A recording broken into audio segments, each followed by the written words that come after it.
Hello and welcome to Happy Horror Time. I'm Matt Emmert.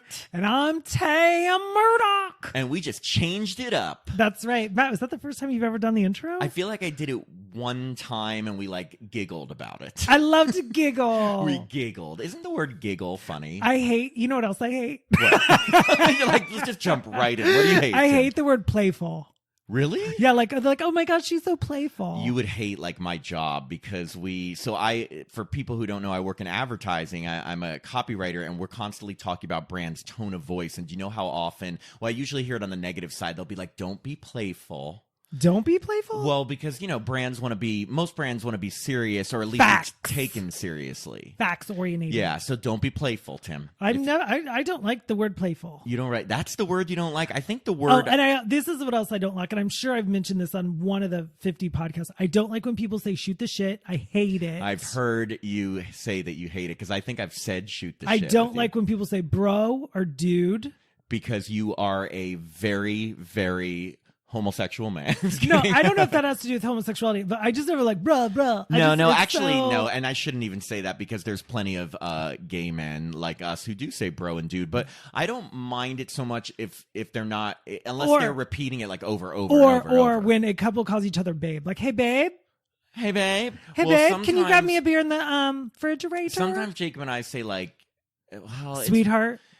Random things. There's not one specific that we say. So I guess it wouldn't be babe or baby or oh wow, and my kitty just wailed outside the door. So that's fine. I'm allergic. Yeah, so Tim is allergic to cats, but we close the door when we're recording because the cat can't be here. I doubt that will read on the microphone. I know, but we heard it, and if I ignored it. That little guy is not happy that he's being locked out right now. I'm sorry, little guy. He's got a huge house to roam. Huge house. Huge house.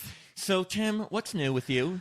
Okay, Matt. I had coffee today, and so I was a little wired, but I'm calming down. You have talked about coffee before on the podcast. You told everyone that it makes you what? Poop. A poop. I go poop. I just, I can't handle it. It's so funny because I think I'm such a caffeine lover that it takes a lot of caffeine to get me to that state now. Now I feel like that's called addiction, Matt. No, I just have so much caffeine that it doesn't affect me like one coffee would you. Well, you know?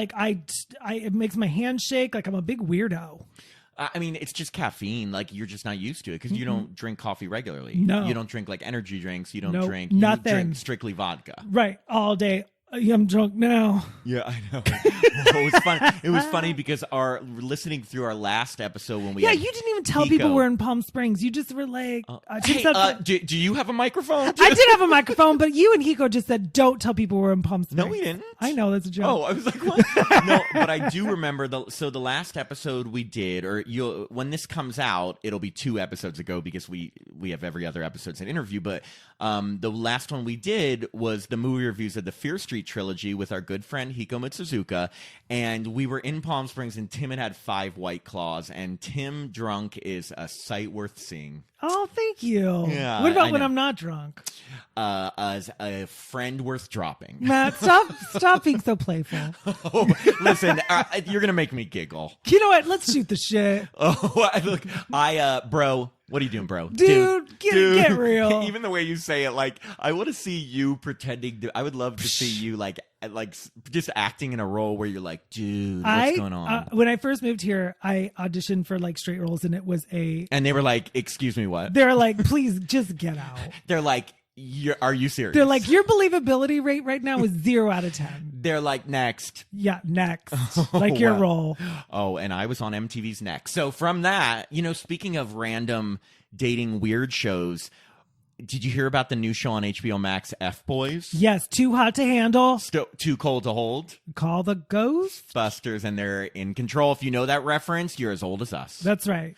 No, You've got gray hair. Tim and I think we spoke about it, that we watched Too Hot to Handle on Netflix, which of course, total ridiculous show, but just, you binge it and you get into it, and we're like, I loved it. We just saw the ad for F-Boy Island, I guess. Yeah, I think it's just called. Is it called F-Boy Island? F-Boy Island. What I love first off is that apparently the girls have to pick between guys that want relationships and guys that are F-boys, and self-proclaimed F-boys. And I told Tim, being the over analytical freak that I am, I'm like, I don't think even people who consider themselves fuck boys still probably have had relationships. It's like a gray, nobody's all one or the other. I'm guessing the entire cast, including the 3 girls, are under 30, right? I'm also guessing the entire cast, a bunch of people acting to try to fill roles. Well, they get $100,000, which by Netflix standards, that's actually not a lot of money. Well, this is HBO Max. Oh, that's right. Did I say Netflix? Netflix is too hot to handle, but okay. HBO should have the money too. Yeah, they both. I'm surprised. Here's the thing. 100,000, they're gonna just do whatever. You start offering people $1 million, suddenly people are shutting up. Yeah, exactly. I will say the show should have been called Extensions because all 3 girls have extensions. Oh my God, yes. We just tuned into the very beginning, the first episode, and already we're hooked. Yeah. So we'll have to talk about the next time It's because that has so much to do with good horror. Cocaine. Who? What's good cocaine? The show. Oh, I've never done drugs. What is bad cocaine like? Like black licorice. I don't like black it. Licorice I is hate bad. it.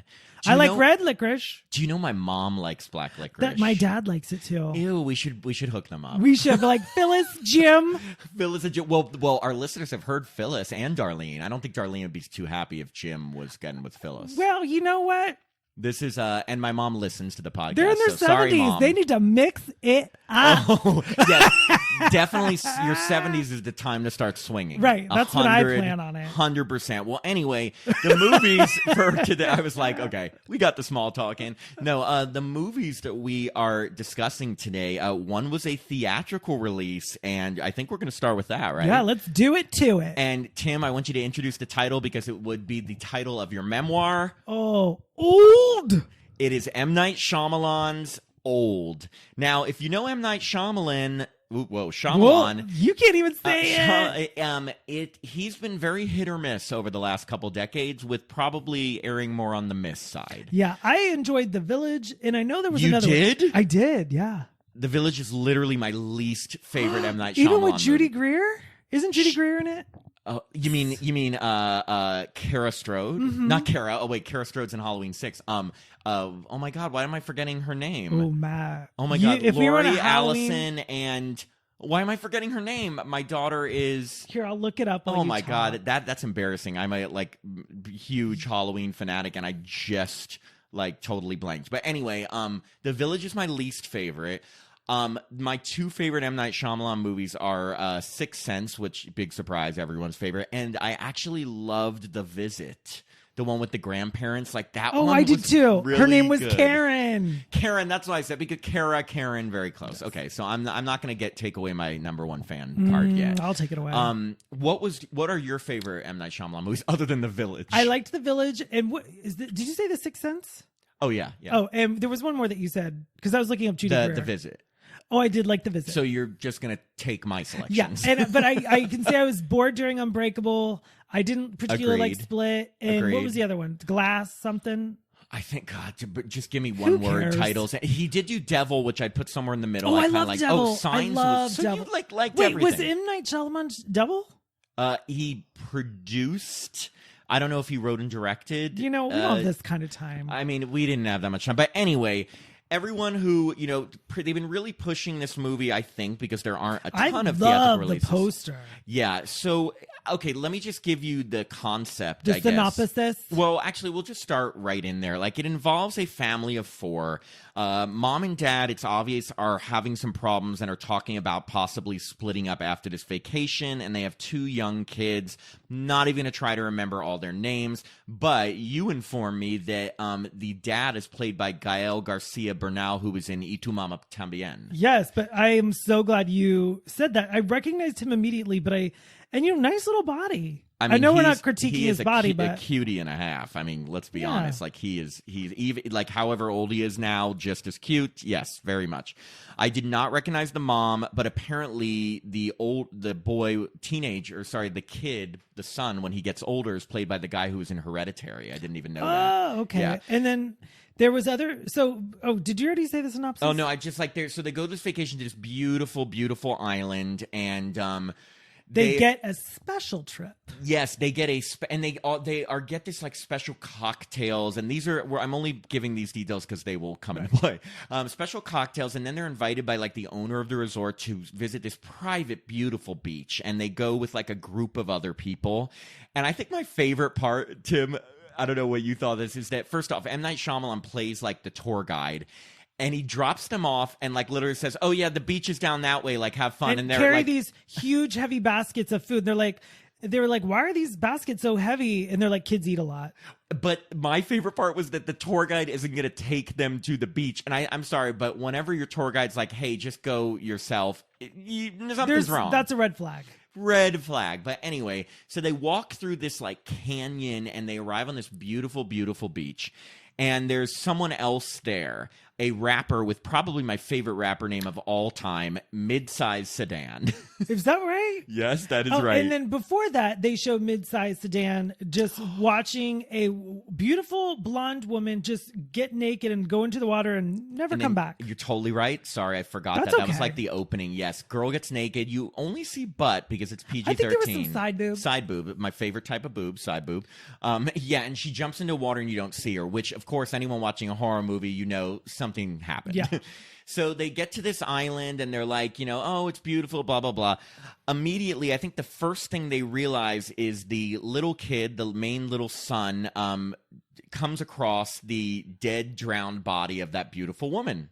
Right. And, Midsize Sedan is very upset. And, of course, right away, the older guy immediately points his finger at the rapper. We should introduce these people. There's an older gentleman who's played by Rufus Sewell. Yes. And he played, his last name was Murdoch in the movie Dark City. And that's the only reason I remember because that's my last name. Oh, now everyone's looking you up. Right. Okay. And, but he has I'm guessing a girlfriend who's a lot younger and prettier. You're Tim's favorite character. She was hilarious. She was like, I'm talking, constantly taking selfies, constantly posting on social media, probably 40 years younger than him. Yes. And then his mom. His mom, who was old already. Yeah, she was old already. So this, they're they're just introducing all the players. Yes. There's also another couple that comes a little bit later, a woman who you saw at the resort have an epileptic seizure. Yes. And her husband, who's like a nurse. And so quickly you also notice little things like I'm calling her the Instagram influencer, the young wife of Rufus Sewell. Is talking about how she has a calcium deficiency. So you're starting to put together, this is weird, like everyone seems to have some condition. That mom with the disorder also has a beautiful, cute, blonde daughter. Yes, around the same age as the main family's son. They're like maybe 6 years old, at the beginning. Are you sure she was that old? 100%, Oh, okay, because she just seems so much younger than the boy. No, but you're talking about maybe later, like they come in right because they start playing together. Okay. They're like that. So immediately they come across the dead body of this girl, and like the older gentleman, blames the rapper, pretty much a racist. By the way, it was like right from the get go, he's like, really, the movie's like, yikes. Yeah, and Midsize Sedan is like, no, I've been sitting here waiting for my girlfriend to come back. She went swimming and blah blah blah blah. So it's interesting. They just kind of accept that she's dead and put a towel over her. Yeah, well, I mean, they don't. So right away they're like, well, we need to get out of here and call authorities. So two of them try to go back through the canyon, and suddenly they like black out and stumble back onto the beach. It's like a brain freeze, and they suddenly get headaches and they bounce backwards. Exactly. So they're like, oh my god, something is going on around us, and we like can't get out of here. Well, then more things start happening. Like the older mother dies. And there was nothing wrong with her, but she just suddenly she dies. started saying some things like, everything's going to be okay, take care of the people. So I feel like she mentally knew that her time was up. Yeah, like something was going on there. From the get-go, the movie shows a lot of signs of where it's going. Yes, and what the secret is, which of course we'll spoil later. But the biggest visual change is suddenly they don't know where their kids are, and then the kids come out and they're like 5 years older, and like the parents are like, what the fuck's going on? And the kids, they don't really get it, and they're like, Mom, Dad, why are you looking at me weird? They're like, my bathing suit's tighter. Yeah, my bathing suit's tighter. I can't fit it. And like because the main family has the young son and the kind of preteen daughter. Now the daughter's like full teenage, maybe 18, and he's like 11 or 12, and they don't understand what happened. Right. And then, so I think the girl that had the epileptic, okay, so seizure goes yeah, next. part of the couple, she comes out and she's like, so she's quickly putting it together like, okay, every half hour people are aging, and then every 2 hours. Well, what happens is the reason they put it together is because the blonde woman who was from the beginning, mid-sized sedan's girlfriend who died, they like put a cover over her, and then suddenly they go back there and they take the cover out, and she's all bones. Right. And they're so like, how did a human body decompose like that? And then she, who studies these things, like, she puts it together. How convenient, you know? Yeah, right? I was like, thank goodness she's on the island. Thank goodness we have the explanation. And they put it together that, oh my God, some magnetic field is around us and is aging our bodies by a year every half hour, which is terrifying. Yeah. And she's, judging by the decomposition and by that. Suddenly, I'm trying to think of what happens next. Do we go to the teenagers and the pregnancy, or do we go to the epileptic girl? Let's go to the pregnancy. Okay, yeah, because that was, I will say, I thoroughly enjoyed this movie. I know I'm not wrapping it up, but I really was enjoying my movie going experience because his movies are such a guessing game. And it was on the beach, so it was like really pretty. I'm going to reserve my opinion. Oh, you for the are. End. Yeah, well, maybe I flip flop. You don't know. Oh, a flip flopper. Well, okay. So the teenagers, suddenly they lose track of them, and the young boy and girl are now teenagers, and you see them like laying close to each other. Like, what's going on? Like, da-da-da. Suddenly they start walking on the beach toward their parents, and the girl is like 5 months pregnant and keeps slowly getting bigger. Because remember, you got to think about it this way. If you can age a year in a half hour, 9 months is maybe 18 minutes or something. So she's like literally going through pregnancy as they're seeing it, and then she just gives birth. Which was such a shock because the way they did it with the stomach, it looked like Alien. Like, it was 100%. Cool. And then they get the baby and it's crying, and then 1 minute later it's dead, and they're like, "Oh, the babies must not be able to withstand." Which this is a lot aging. for those kids to go through. I mean, so we get to what I thought was the first major plot hole, and I'm not bringing this up to be negative, Ned, because I will say Please this now. don't upset M. Night Shyamalan. I did enjoy this movie, but there were things that I thought were a little like, come on. Like, number one, they try to explain that for some reason, even though everyone ages, like their cells age, they're like, our minds are aging too. Like the kids, even though they were 6 years old, they suddenly think like teenagers and understand things and are smarter. And I'm like, I don't think it works that way. If your cells age, your mind needs like experiences. Right. That was the biggest loophole. Suddenly they're like, they can think like teenagers and adults. That was the first one. And they can apparently have sex. Yes, and not even think about it. Like the second thing was they explained like, why isn't our hair and nails growing and stuff? And they're like, oh, well, hair only has dead cells. Now, I've heard, and nails, I've heard that, but at the same time, as we develop, those things develop. So I thought that was a little too convenient. I mean, okay, like if your hair doesn't go white, then why does your skin wrinkle? Because your skin, I'm probably pulling this out of my ass, so I apologize for anyone who is in the medical field or the dermatologic field. But your skin has all the cells that I think were being affected by this magnetic field, whereas I guess your hair has dead cells. I don't know, but because again, it would have been really cool to see everyone have well, then your hair would be constant. Think about how much if your hair grows an inch in a month and a year is in 30 minutes, their hair would be constantly growing. You're like, we need to cut this hair over and over and over, which is why they couldn't do that. But anyway, then we go to like the epileptic woman who hasn't had a seizure for a while, but then suddenly starts having a seizure and can't stop, and they're like, oh my God, it's because, if every month she has a seizure, it's now happening every minute, and then she just dies. Yeah. And before that, I think her husband's like, oh, I'm going to swim around to try to get away from the magnet, try to get off the island. So then there's this big reveal. Well, I don't know if it's a big reveal, but the main guy from that film I can't pronounce. Y tu mamá también. Thank you. And his wife have this discussion that she cheated on him. Yes, there's like a little backstory. There's a little backstory. So the daughter like overhears this and she's like pissed.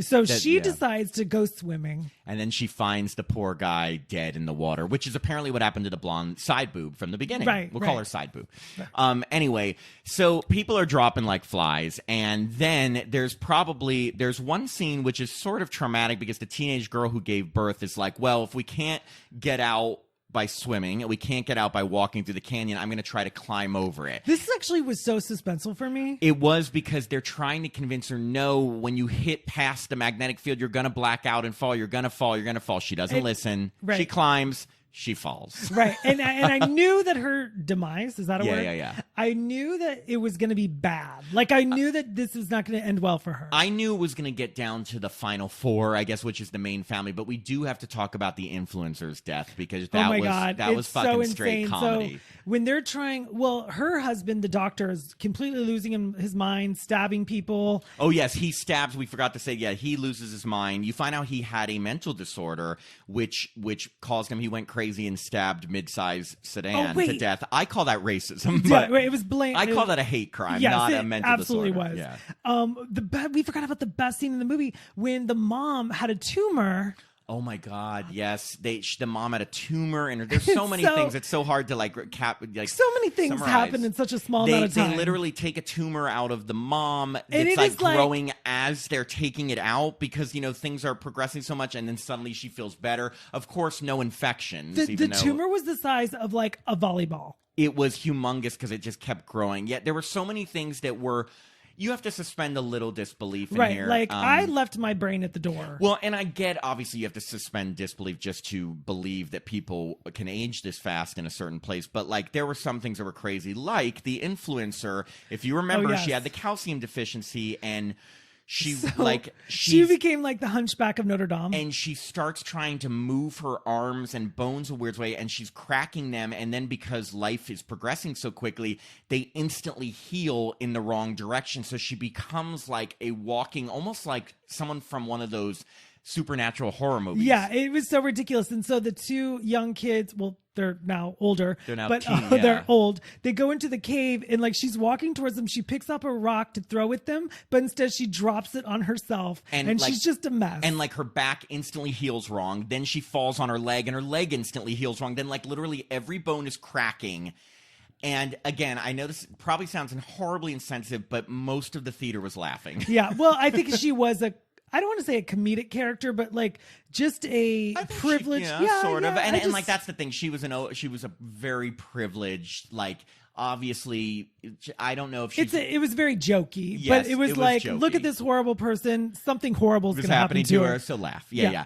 So I guess we get down to the final four: the mom, dad, the kids. And I will say this, and this was one of my major issues with the movie, was that you don't see the aging on the adults as much as the kids. And I get it. Adults, when you age, you don't see it so much. But I felt like it took a long time before they started putting wrinkles on the adults. I totally agree with you. And then, I guess as you get older, I mean, this hasn't happened to me yet at the age of 44. But flawless. My eyes, I can still see. Oh, yes. The dad, like his vision, he gets really blurry. And the mom loses hearing in one ear. But again, that was like at nighttime. Like it took them so long to get there. It took them a while for the parents to age. And then finally it's nighttime and the parents, like, they come to a truce about the wife cheating on their, like, what were we fighting about? Who cares? I love you. And then each one of them die. Right. So I guess the message of the movie is like, go ahead and cheat because by the time you're 80, no one cares. Definitely the message. That's of the movie. What I got. 100% the message. No, I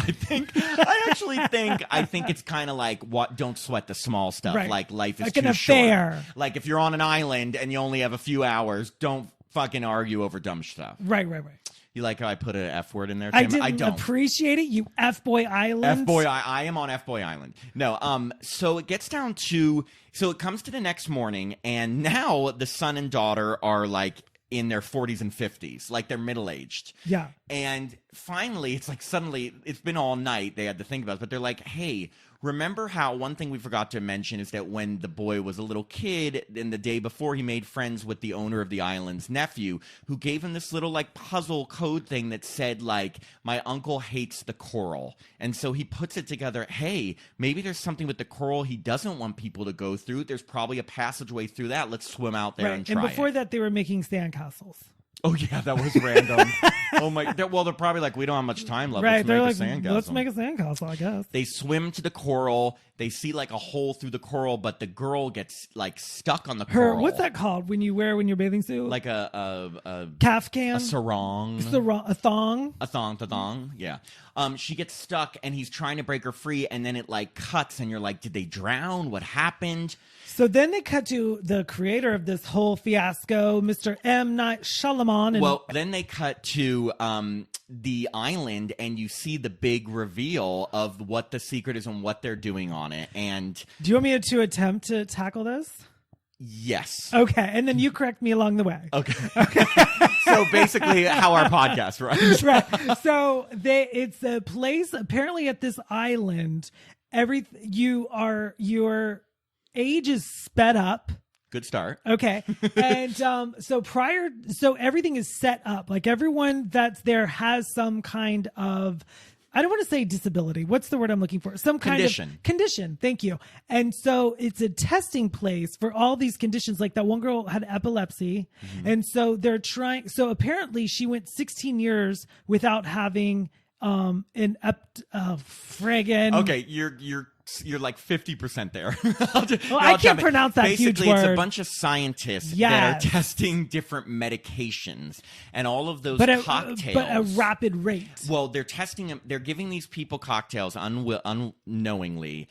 And what they're doing is usually when you're testing different treatments for conditions, you have to watch someone over a lifetime before you get results. Well, they're putting people on this island because their age progresses so quickly to basically put these different treatments through trials, and they can get results in like a day. But what they're not thinking about, or what they don't care about, is that they're killing these people. Yeah. So in the process of doing this, they're taking people's lives and they're killing people. Exactly. And like they announce, hey, we like you got that on the head. Like where they announced where they were able to postpone seizures for 15 years because she was on the island for 3 hours without a seizure, but then medical she died. Breakthrough. So they're talking about, they're literally, and it's trial 73. So they con people into going to this beach so they can try different treatments and see a lifetime's worth of a trial in a day.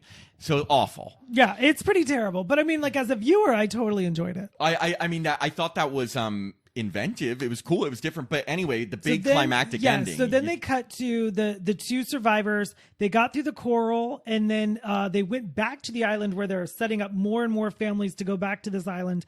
And they call everyone out because earlier in the movie, they found out that this one guy was a cop. So they turned to the cop and they're like, hey, aren't you a cop? And this is what's going on. And he just is like, okay. Oh, remember they found a book on the island that basically the people who were put on the island were signing their names on, like hoping maybe someone would be able to get it to someone. Like a guest They escape with the book, and basically all these missing people suddenly So that's why I think the cop calls it in, and they're like, yes, those people were missing. And then the police arrive on the island to arrest all the scientists. So AKA they're going to get their effing comeuppance. That's right. And then I turned to my friends and I said, let's get out of this theater. Bro, dude, let's shoot the shit. And then the very last scene is like the two middle-aged people, because they're off that beach, so they're no longer aging, but they've lost half their lives. They're middle-aged, and he's like, well, I have to go see my aunt now. Last week when she saw me, I was 6 years old. Roll credits. So, I mean, we've spent a lot of time on it. So quickly, overall thoughts? I loved it. I actually would see it again. I think it's an enjoyable movie. I could relate to it because I am old. I got gray hair. I'm aging rapidly. I lost an hour and a half of my life watching it. Here's the thing. Like, I liked it. I didn't love it. I liked it. I enjoyed it. It was definitely not one of his weaker movies. I don't think it was better than Sixth Sense or The Visit, but I think it's a concept that a lot of people it's going to be really hard to grasp in terms of like people are going to be like, ugh, that's stupid. Well, here's the thing. But you should already know what the concept is by the trailer. And if you think that's stupid, don't see the movie. Right. And I think everyone's going to relate to it because guess what? We all get old. Yeah. I mean, I don't, but people. Of course not. But like, I think, like we were talking about, I think in a way, as much as the movie is not directly about this, it's the idea is like, we only have a certain amount of time on Earth. So I know, you so should please make the best stop of it. picking on me. Life's short. Yes, life's short. So yeah, but I mean, I thought it was. I'd recommend it. I would. I'd say it was enjoyable. Like there were creepy parts. There were funny parts. It's out there, but so are most of his movies. And what? I really enjoyed the older doctor. I was most attracted to the doctor that went crazy. The one who went crazy. The racist one who went crazy. Right. I know how to pick them. Oh, I love racist doctors. Oh, God, don't get me started. Hot. No. So, yeah, it was, I thought It was a cool idea. I guess they executed as well as they could because it is so out there. It's a lot of just insane stuff that was kind of laughable. But, you know, all in all, again, satisfying ending because at least a couple people got off the island. You're because disgusting. They got off. I didn't say got off on the island. You're gross. So, well actually, some people did. The teenagers did, yeah. Yes, like the pregnancy/birth scene was insane. I will say, like, that is I don't want to say iconic. People throw around iconic all the time, but it's an iconic moment. I mean, I don't know if I'd use the word iconic. Iconic is like 20 years Jaws. from now, people are going to be talking about. Yeah, like it's. I'm going to be talking about it for another 20 minutes. Exactly, that's Just about kidding. it. So not quite iconic, but anyway. So I would go see Old, and just know you're going to be probably laughing during some of it. Yeah, and wear your mask. Exactly. Yes. So the next movie we saw was a Shudder release, as in Shudder, the horror streaming platform, Which you can watch at your home. Yes, so it is not a theatrical release, but I saw the trailer for it, and I thought I knew that when I watched the trailer for this, I knew that the two main characters were like tween, like kids, but it looked just like it would be very suspenseful, and it's called The Boy Behind the Door. Matt sent me the trailer, and my first reaction was like, I hate movies starring kids. And I knew Tim felt that way, but I was like, give it a chance because they're like tweens, not kids, and I just have a feeling about this. It looks suspenseful. No, it's good. I am so glad you did recommend it, and I'm so glad you found it. The kid was in Magic Camp. I don't want to talk about it. So there's two kids, the main stars. Lonnie Chavis, who I recognized from This Is Us because he plays the like tween version of Randall, and he's a great actor. And I knew that coming into this. And Tim told me apparently he was in the movie Magic Camp. Yes. When he was how old? Like, it was 5 years ago. So what's 13? What's 13 so minus 8. 5? I don't know math Wow. that fast. And then the other kid is named Ezra Dewey, but basically it involves two kids, like they're getting ready for a little league game in a field, and they're talking about how they're like best friends and they want to visit California and they're going to be friends till the end. Friends till the end, which is completely stolen from the Child's Play film. It is funny that like you can't say friends till the end in a horror movie without the audience thinking of Chucky. Right. You know, Friends till the end. This is the end, friend. So, yeah, immediately, Kevin, there's the kid from This Is Us was named Bobby, and Kevin was the other kid. Kevin goes to get one of the balls and disappears, and Bobby goes to find him and then gets his head shoved into a tree and blacks out. So then the horribleness ensues where both boys are put into a trunk, Yes. mouths taped shut, and I think their hands, that called? Are tied behind their Zip-tied? backs. Yes. Yeah. So, yes, it is very uncomfortable to watch children being kidnapped. Totally understand, but stick through it, people, because we'll get to why this movie I thought worked really well. Yes. Any torture of kids, any torture of anyone is really tough to watch. I'm fine with adults. You're like, yeah, fine. So anyway, they get and they take the kid Kevin out of the trunk, and they leave Bobby, the This Is Us kid, in the trunk, and he's like losing air and starting to suffocate. Which, by the way, this kid, his name's Bobby, right? Yes, Bobby. Bobby starts kicking. He gets the trunk. I said roof. Trunk. He gets the trunk open, and then like he's so smart. He gets his zip tie open, and then he pulls off his So I'm just like, there was such a wow. Like, good for you. Well, I think also when it's like you're fighting for your life, like literally he's losing air in the trunk, and he like is just going nuts, like kicking it. I feel like it's almost like that idea of fight like, or flight. Well, and also like, what is the story about the woman who was able to like lift the car to save someone? Superman. Oh yeah, Superman.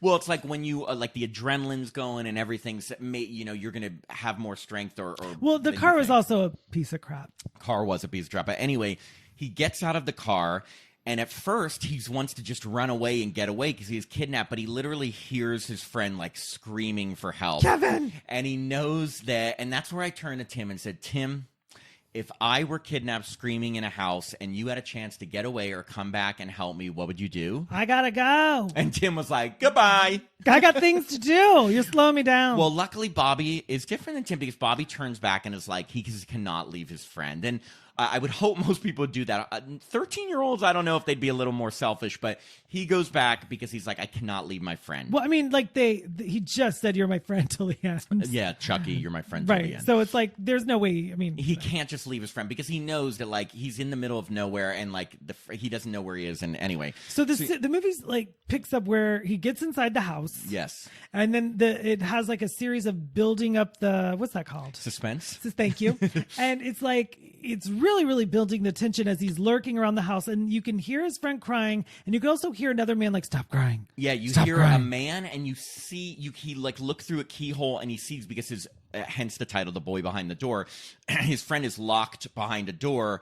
And you can hear, it sounds like he's chained up. You don't know, and this is what I think makes the movie scary. You don't really have see any answers until exactly. the end. You don't see what's going on, so your mind, like any horror movie, is thinking the worst. Like I thought, oh my god, are they molesting him? Are they torturing him? I mean, what were you thinking during that? All those things. I was like, this can't be good for You're these like, kids. I was thinking, when are we gonna get pizza? I was like, oh God, when's this movie over? I hate kids. Look, I'm kidding. No, funny. I was totally invested. I was like, I want these kids to get out of wherever they are. But what's funny is not funny, but what is Hilarious. so cool about this is that it knows suspense. Like every hallway he walks through is dark, and there's a creak every time.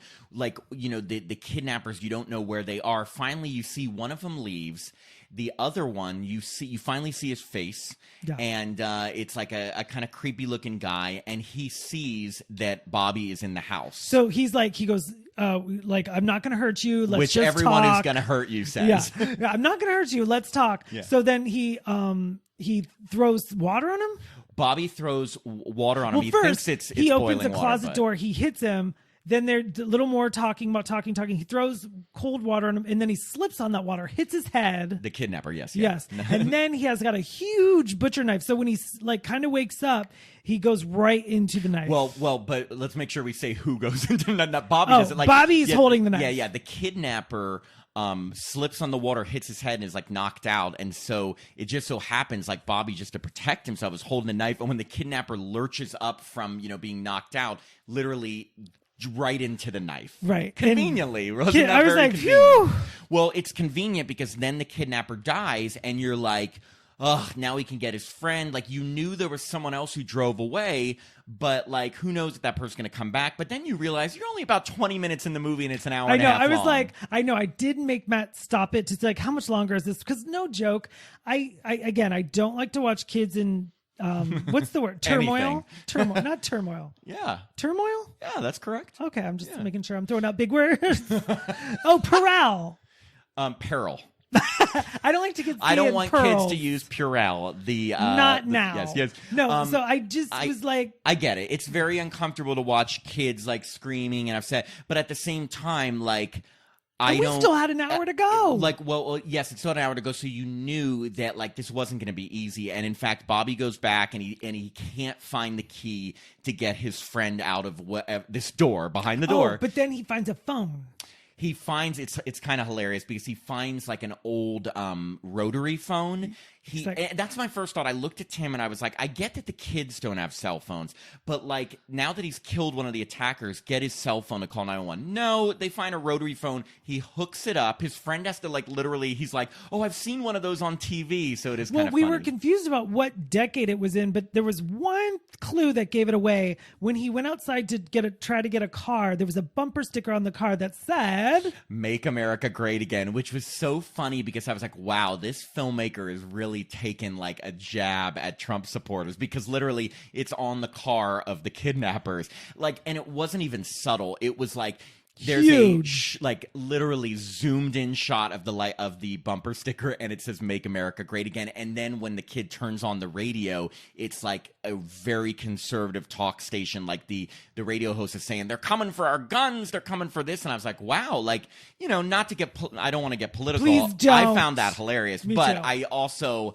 Wow, like the filmmaker's taking it. Like the filmmaker obviously is not trying to shy away from having an opinion. I mean, it was very interesting that they went that route. Yeah, it was probably unnecessary for this meeting. Like, I don't know if he needed to make that point on this. I kind of liked the vagueness of what decade it's in, what's going on. Like, they definitely kept you in the dark. And by the way, I'm saying he because the directors, it was two male directors, Justin Powell and David Charbonnier. They also wrote it. So Wow. I think they had a very specific opinion on a certain political group. But, to each their own.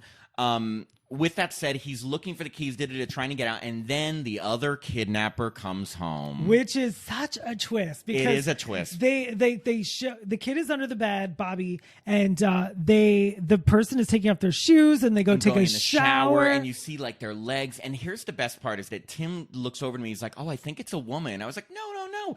I thought the legs looked very hairy."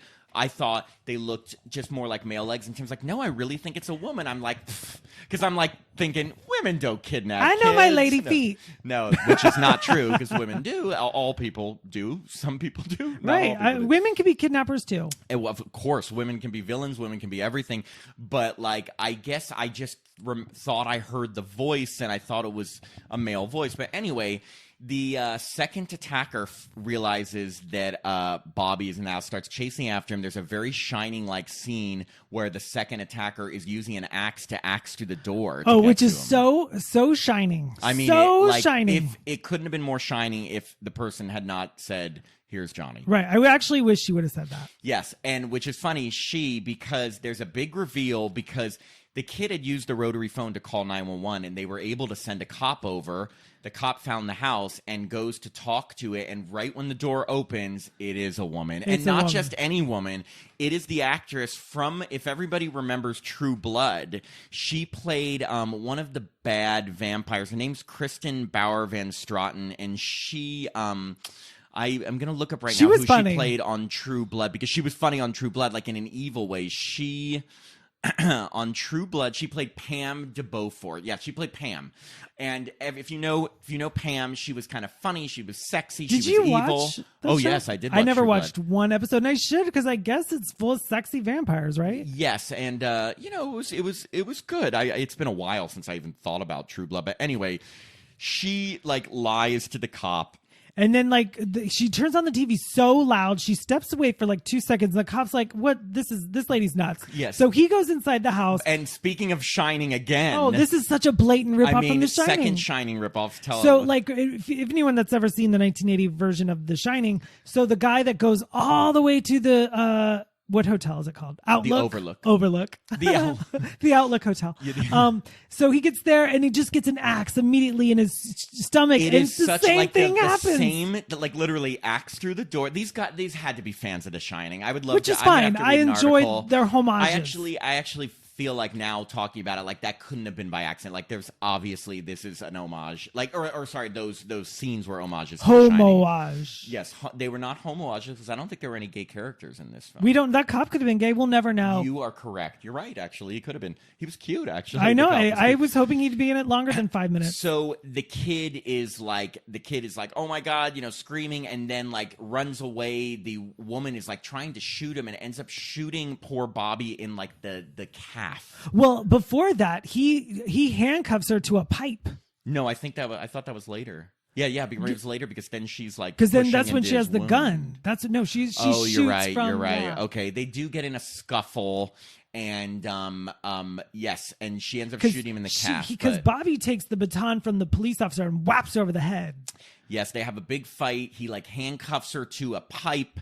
She shoots him in a calf, but then there's a scene where she's pushing his wound, bullet hole wound in, and he's screaming in pain. Always fun to watch kids scream in pain. Yeah, I was like, and then he takes pliers, and cuts off her thumb inside of his leg. Yes, and he has takes to pull the it thumb out off and throws it, and she's like, "You cut my finger, you fucker!" It is it's brutal for children. Brutal, and it's sort of over the top, but at the same time not. It's hard for me to not laugh when someone cuts someone's thumb off. Right, and especially this character, I really, really hated her. You really do hate her, and you kind of get the feeling that you're still wondering what happened. So finally, he gets the key. He gets in, he sees his friend. Thank God his friend is not dead, but his friend has like this thing around his neck, some sort of collar. And first, Tim and I were like, oh my God, is it a bomb? Are they going to blow up this poor kid's like I was head? like, this movie can't go in that direction. And you don't ever fully know what they were planning to do with the kids, but the woman does say, oh, people love to buy kids like your friend, not so much you. Like, and you're wondering, is this sex trafficking? Is it just child trafficking? Well, he did find a safe full of money and like pictures of little boys. So it was like, but it was pictures. Well, maybe they just didn't show it because they didn't want to show. They weren't like naked. They was like top, like so the top half. I think it's safe to say it's sex trafficking. No, you're right. It probably was people who want to do very bad things to young boys, and so whatever they're doing is horrible. They obviously kidnap these kids and put a collar on, but they're trying to. So Bobby and Kevin try to escape, and when they get to a certain point in the house, almost like a collar for someone who's on house arrest, it like shocks Kevin's whole like neck. So Bobby, who has like very little energy because he's literally been fighting everyone the entire night and losing blood from a bullet wound. And a bullet wound. And what is he, 13? Mm-hmm. So he gets all the way down to the barn to get like to get pliers to try to get right. So then he's just like off. He kind of falls down. Faints. He's like, I'm done. Yeah, and Kevin realizes like, I gotta go and help Bobby. He's like faint. He's losing blood. He's like, I'm gonna have to just brave these shocks. So he literally pushes himself down the stairs and out the door as he's continuously being shocked in the neck. Which is hard for me as a viewer to watch a little kid get shocked. I mean, no harder than watching a little kid get shot. That was fine. You're like, that was fine. No, there's a lot of torturous stuff, but he finally makes it to Bobby, gets the pliers, cuts the collar off him. They finally go to the cop car, which I'm surprised they didn't go to earlier, and they find a what's that called, stun gun. Yeah, and a first aid kit. So they're trying to get Bobby back a little bit, and so she comes and she's trying to like take the axe and break down the cop windows, which apparently I did not know you couldn't break them with an axe. I think they're just heavier glass because you're usually it's a cop car. She runs in and she's like, I'm gonna get the keys. So she runs back down. She's like, I got the key. Basically, yeah. And there's another big struggle. She gets the axe. She's about to axe Bobby, and then Kevin like helps him, and then they like escape and run into the woods, and she's coming after them, and she, there's a lot. She tries to axe them against like a log, and the axe gets stuck, and then she pulls like just she's gonna like stab Bobby of the axe up, and she's gonna like use it like a stake. Hello, True Blood. That's right. To stab them to death, and then she gets shot by another cop. Luckily, when they were in the police car, they had a radio, and they radioed the police. They didn't know where they were, but the police were able to come in at the last minute, like any good horror movie. And thank God, I was like, give these two kids a break. No, I was nervous that I actually thought Bobby was going to live and Kevin wasn't. I thought he was going to be dead. So sad if one kid made it and the other one didn't. I will say, after the torture they put both of these kids through, if they didn't live, like, it's one thing if there weren't really torture and then there was some big twist and then one of them got killed. But like, to torture them and not let them survive would have been really tough. As a viewer, you want them both to survive. You totally want them both to survive. It's such a cute little friendship. Like, there's I thought you were going to say it's a cute little film. Oh, it's such a cute little film. No, it's such a cute little friendship. Like, they're such good friends, and like, and they care about each other. And also, both of these kids, I feel like, are such brilliant young actors. Yes, I was impressed with everyone in this movie. Even the woman played a little over the top. I mean, again, you didn't see True Blood, so for me, I felt like it was like Pam the vampire kind of being herself. I'm not saying that it wasn't a good performance. It's just, it felt very Pamish, but I just thought the two kids were so, like, they did just as good as any good horror actor I thought would they did absolutely great, and I hope that they get recognized for something. I'm sure they're gonna, and this is gonna lead to more film roles. I mean, already Lonnie Chavis has been in This Is Us, and I'm sure this is gonna lead to more roles. But all in all, like, the film was very well done. I totally agree. Even though I don't like kids in Pearl, I really enjoy. Yeah, pearls. I don't like kids wearing pearls. I don't like kids wearing pearls, but I totally enjoyed the film, and thank you for recommending. No, you're welcome. I was kind of lukewarm on old. I was like, kind of okay. Like, I am definitely not lukewarm on this. If you have Shudder, and I'm sure it's going to be available to like rent on other on-demand services probably later, but if you have Shudder, it's free, so definitely watch this. It's suspenseful. I do recommend it. Yeah, and I mean, I know we kind of spoiled everything as we always do. That's kind of our podcast, but and if you've already watched it, but I think the suspense is so good. That is the one thing. Maybe we can talk about plot details and spoil those, but like you can't describe suspense. You just have to experience it, right. And that's something. And trust me, as I made that pause it to see how much longer it had to go, that is a sign of a great movie. See, it's so funny because it almost sounds like if you're going to pause it, you're like, ugh, how much longer? Well, I mean, just because the tension would not break. Like, honestly, like, I was rooting for these kids so much. I've that never I was seen like, Tim be off his phone for that long of a period how of time. dare you? Can I just say this? That little kid's on This Is Us. And you know who else is on This Is Us?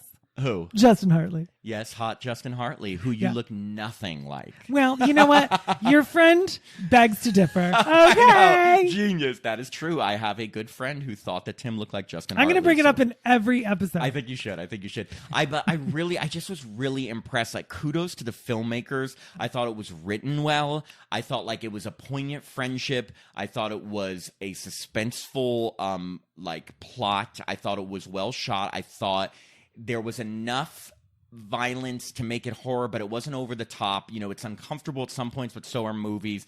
It was a satisfying ending. Like, I just can't. Good performances. I can't say enough good stuff about it. I'd be curious to see what else was it a group effort on the two directors? The two guys wrote and directed it together. I'd love to see what else they've done. Yeah, I mean, like, I can tell you right now that it looks like not a ton, just like shorts and stuff. It looks like this was their, at least for the first filmmaker. Oh my God, he looks really young. Did he direct Jaws? No, that's Steven Spielberg. Okay. But it looks like these are two. Wait, I'm trying to pull up the other guy as we're talking. Sorry, everybody.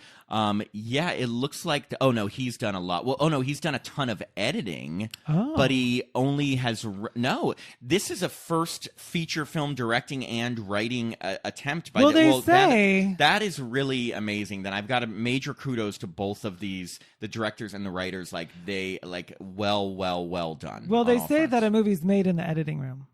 Well, one of them did a ton of editing, so I guess maybe he edited it too. Who knows? But yeah, it was just done very well, so we definitely recommend it. Yes, and, thumbs up. Old remember, it's called The Boy Behind the Door. Old. It is funny that it's called that. It's like, hey, we have a boy that's behind the door a lot in this movie. What do you want to call Interesting title. But what else would you call it? Lady with an Axe? Like creepy tween kidnap story. House. Creepy kidnap. Creepy house. How about person you thought was going to be a male attacker turns out to be a woman and is brutal and kind of like The Shining. Oh, I've got a title. Hot Cop. I actually think that's what. How about Little League team gets kidnapped, hot cop doesn't save day. Right. How about this? Kids don't know how to use a rotary. How about this? We're so old that we know how. And with that, everyone, have a great day and night. Yes, exactly. So take care and have a happy horror time. We hope you've enjoyed this episode of Happy Horror Time. You can find us on Apple Podcasts, Spotify, Pandora, and through our website, happyhorrortime.com. If you haven't already, please like and follow Happy Horror Time page on Facebook. You can also follow us on Instagram and Twitter at Happy Horror Time. We love hearing from our listeners, so if you want to contact us, send us an email at happyhorrortime@gmail.com. You can tell us what you like about the podcast, give us movie recommendations, interview suggestions, or dating advice for Tim. Oh, man. If you'd like to support the podcast, please visit patreon.com/happyhorrortime to sign up. Patrons get access to our growing library of bonus episodes where we look back at old horror films, popular franchises, and other fun stuff. I'm Matt Emmert. And I'm Tim Murdoch. And we hope you've had a happy horror time.